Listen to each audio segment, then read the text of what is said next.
Bonjour, nous sommes en 2022, nous sommes dans le site de l'Institut Docteur Angélique et dans une série de vidéos consacrées aux commentaires de la Somme théologique de saint Thomas d'Aquin. J'en suis rendu à la question 139 de la Secunda Secundae, toujours dans le traité sur la vertu de force, mais cette fois, j'aborde spécifiquement, véritablement quelque chose qui est purement théologique. Je veux dire par là que le don de force, donc de cette question 139, est issu de la charité. Et donc, je donnerai un set contra cette fois-là, alors que pour les autres questions, parfois, je n'en ai pas donné, préférant m'appuyer sur l'observation philosophique quand la question pouvait être résolue par l'observation philosophique. Et donc, je commencerai par l'article 1 qui demande « La force est-elle un don du Saint-Esprit ?» Alors justement, l'argument d'autorité vient de l'Écriture. Non seulement on voit dans l'Apocalypse un chandelier à 7 branches qui signifie les 7 esprits de Dieu qui viennent dans notre âme pour transfigurer notre vie morale tout entière, mais ils sont cités par Isaïe 11.2 sur lui. Donc sur le Christ, mais aussi sur nous qui sommes disciples du Christ, reposera l'esprit de Yahvé, esprit de sagesse et d'intelligence, esprit de conseil et de force. C'est donc le 4e qui est cité, esprit de connaissance et de crainte de Yahvé. Et puis l'esprit de piété qui est cité dans les versets suivants par le fait qu'il jugera avec justice.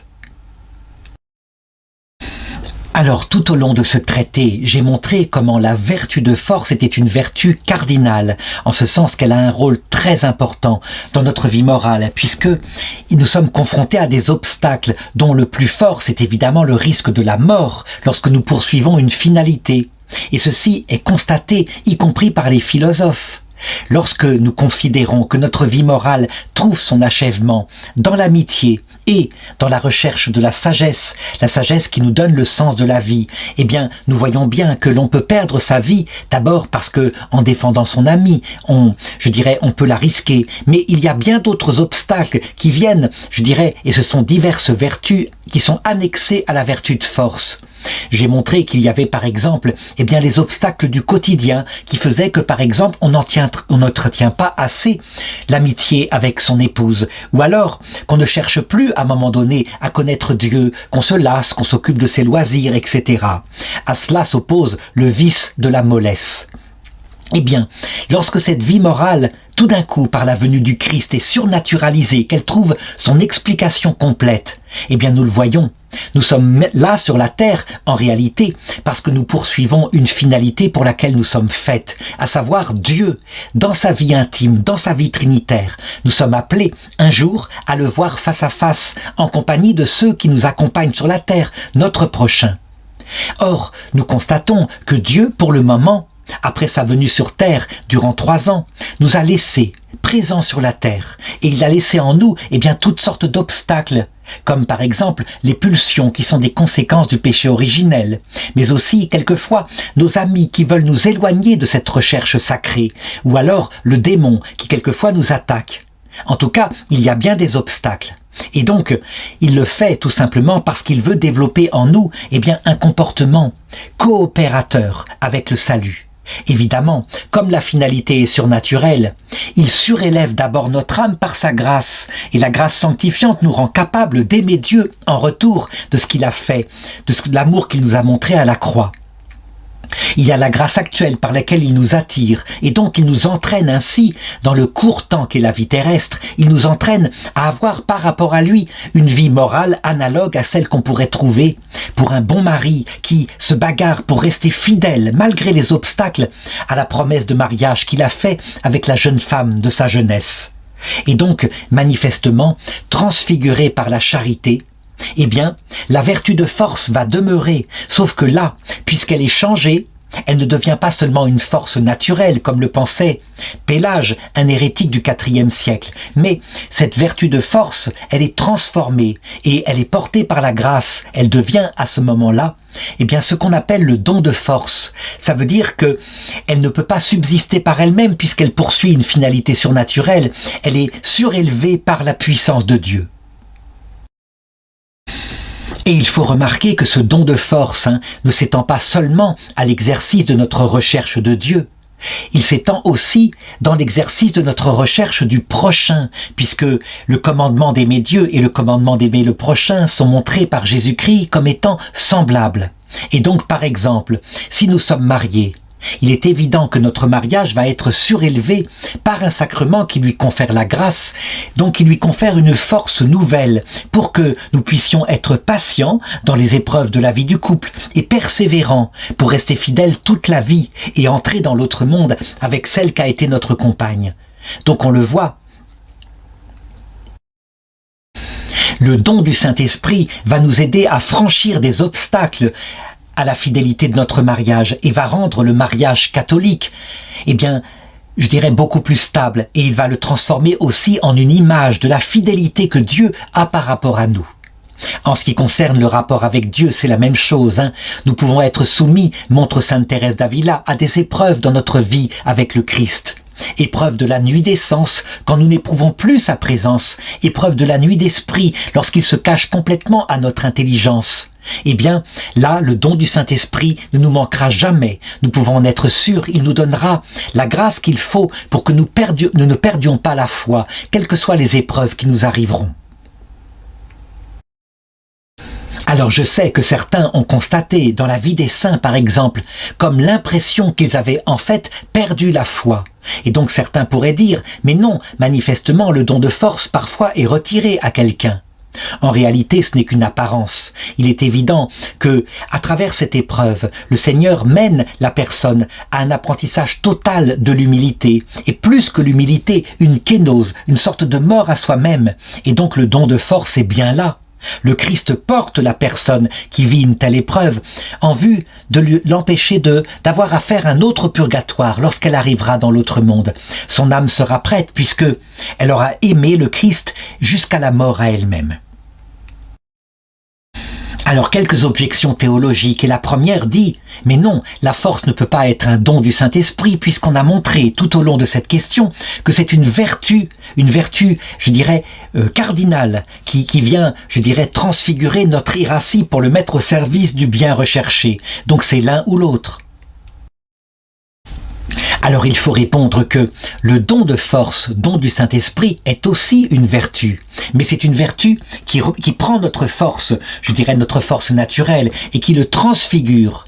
Quelquefois, le don de force peut même, étant donné qu'il vient du Saint-Esprit, être donné alors que nous n'avons pas vraiment en nous la vertu humaine de force. Et donc on le voit, ce don stable nous finalise vers non plus une vie simplement naturelle, comme le ferait la vertu de force, mais vers une recherche surnaturelle, quelque chose qui dépasse donc notre nature. Deuxième objection, si le don de force était un don du Saint-Esprit, alors dans ce cas-là, il devrait demeurer dans la vie éternelle, dans la vision béatifique. Mais nous voyons que ce n'est pas le cas, puisque là-bas, il n'y aura plus d'obstacle du tout. Nous serons dans la béatitude, paisiblement installés face à Dieu. Et donc, manifestement, cela veut dire que le don de force n'est pas un don du Saint-Esprit. Alors il faut répondre que par rapport à notre recherche de Dieu, il n'y aura plus aucun danger, aucun obstacle, et donc effectivement, le don de force, dans son acte, ne subsistera pas. Ça ne veut pas dire que la vertu ne sera pas là. Je veux dire par là que nous sommes prêts, dans la vision béatifique, s'il le fallait, et s'il se présentait un obstacle, à utiliser la force véritablement au service de Dieu. Et c'est ce qui se produit lorsque nous aidons, lorsque nous descendons sur terre pour aider ceux qui sont encore en chemin. Comme le fait Sainte Thérèse de l'Enfant Jésus. Elle le disait, « Je passerai mon éternité à faire du bien sur la terre. » Et là, il y a véritablement l'exercice pour l'aide de notre prochain, non seulement d'une prudence qui est un don de piété, d'une justice, mais aussi d'une force. La force qu'il faut, par exemple, quand c'est nécessaire, pour envoyer à notre corps défendant, une épreuve à quelqu'un qui en a besoin, parce que par cette épreuve, elle apprendra peut-être l'humilité. Alors je m'aperçois que je me suis trompé juste avant, quand j'ai dit que la prudence était transfigurée par le don de piété. Je voulais dire bien sûr par le don de conseil, et la justice par le don de piété. La vertu de force par le don de force, et la vertu de tempérance par le don de crainte, mais ça je le verrai dans le traité suivant. Troisième objection. Saint Augustin avait dit qu'il appartient à la force de nous séparer de toute jouissance mortelle procurée par ce qui passe. Mais on voit bien, là c'est plutôt la vertu de tempérance qui fait ça. Alors que le don de force, lui, normalement, il regarde les obstacles futurs. Donc ça veut dire que manifestement, eh bien, ça ne correspond pas. Le don de force ne vient pas transfigurer notre vertu de force. Alors, je l'ai dit dans les articles précédents, l'un des obstacles majeurs qui peut nous détourner de Dieu, ce sont justement les jouissances. Et j'ai montré que la mollesse, qui fait qu'à un moment donné, on devient une fiancée folle, qui n'a plus de lampe, qui n'a plus d'huile à sa lampe, eh bien la mollesse peut venir nous faire perdre la persévérance finale. Et donc, je dirais que le don de force nous fait regarder ces tentations-là venant de nos pulsions liées au plaisir comme étant un obstacle majeur. Et donc, manifestement, puisque c'est un obstacle majeur qui peut nous faire perdre quelque chose d'important, eh bien on peut dire que la vertu, le don de force correspond à la vertu de force. Par contre, du côté du plaisir lui-même, en tant qu'il pourrait nous conduire à pécher, il y aura un autre don du Saint-Esprit qui sera conjoint. C'est le don de crainte. On ne veut pas offenser notre bien-aimé en se livrant comme ça à une forme de prostitution spirituelle. L'article 2, enfin, demande qu'est-ce qui correspond au don de force dans les béatitudes et les fruits venant du Saint-Esprit. Alors, je dirais qu'il y a là l'autorité de saint Augustin que saint Thomas d'Aquin suit, mais je dirais un peu à reculons. En effet, saint Augustin a mis les dons du Saint-Esprit tels qu'ils sont cités en Isaïe et face à face les béatitudes dans l'ordre que Jésus donne. Et donc il arrive à faire correspondre la force à la béatitude « Bienheureux les affamés, les assoiffés de justice, ils seront rassasiés ».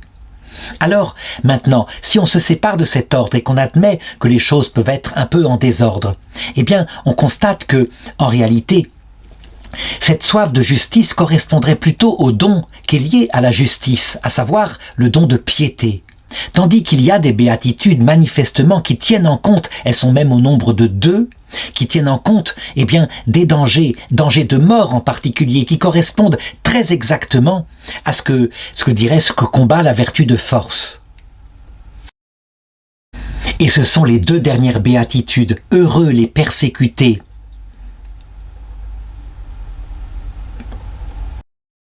Pour la justice, car le royaume des cieux est à eux, et surtout la dernière béatitude, heureux êtes-vous quand on vous insultera, qu'on vous persécutera, que l'on dira faussement toutes sortes d'infamies à cause de moi. Soyez dans la joie et dans l'allégresse, car votre récompense sera grande dans les cieux. C'est bien ainsi qu'on a persécuté les prophètes vos devanciers. Alors on pourra opposer à cela l'idée qu'il faut tout de même regarder l'autorité des saints docteurs comme étant quelque chose qui est revêtu de grandeur. Oui, mais je dirais, les saints docteurs ne sont pas le magistère infaillible et je dirais ils sont plutôt des géants sur lesquels nous sommes montés et qui nous demandent à nous-mêmes d'exercer notre intelligence. En théologie, certes, l'autorité est la première des choses, mais c'est d'abord l'autorité du magistère infaillible, et puis l'autorité de la révélation elle-même. En ce qui concerne les docteurs, et je dirais tous les docteurs, sans exception, eh bien, nous sommes à nous-mêmes, lorsque nous nous appuyons sur ce triptyque qu'est l'écriture sainte, la tradition, et puis le magistère, nous sommes nous-mêmes appelés à devenir des docteurs. Donc il n'y a pas du tout ici un crime de lèse-majesté, bien au contraire. Alors regardons maintenant les objections et justement, saint Thomas d'Aquin n'a pas pu s'empêcher de mettre ses propres objections avec beaucoup de respect et il le dit, non, il ne semble pas que la 4e béatitude, heureux ceux qui ont faim et soif de justice, corresponde au don de force, elle correspond plutôt au don du Saint-Esprit qui transfigure la vertu de justice et donc le don de piété. Alors que le don de force, lui, il regarde plutôt les persécutions, le martyre. Alors je répondrai que les dons du Saint-Esprit sont en fait connexes, et même si il vaut mieux regarder leur objet, et effectivement, la persécution est citée explicitement dans les 7e et 8e béatitudes, et donc est plutôt l'objet spécifique de ce qui correspond à la vertu de force, Et comme la justice est citée dans cette 4e béatitude, alors on pourra dire que elle correspond d'abord au don de piété, mais il y a aussi dans le don de piété, et donc cette soif de justice, il y a manifestement une force qui est nécessaire. Deuxième objection, la 4e béatitude, la faim et la soif de justice, en réalité, c'est pas seulement la justice face à une injustice terrestre, c'est la justice de Dieu, c'est avoir faim de voir Dieu. Et voir Dieu, ça correspond au don de sagesse, donc on devrait faire correspondre cette béatitude plutôt au don de sagesse. Alors encore une fois, ceci montre à quel point il faut être souple avec ses attributions. Et je dirais, certains ont vu d'autres choses. Parce que, en réalité, la charité, elle est présente à tous les dons du Saint-Esprit, puisque c'est justement la charité qui, élaborant sa puissance dans notre vie morale, la transfigure complètement à travers tout ce qui lui correspond. Donc on peut le dire, oui, la justice de Dieu, en tant qu'elle est Dieu lui-même, identique à l'essence même de Dieu, correspondrait davantage au don de sagesse. Alors enfin, 3e objection.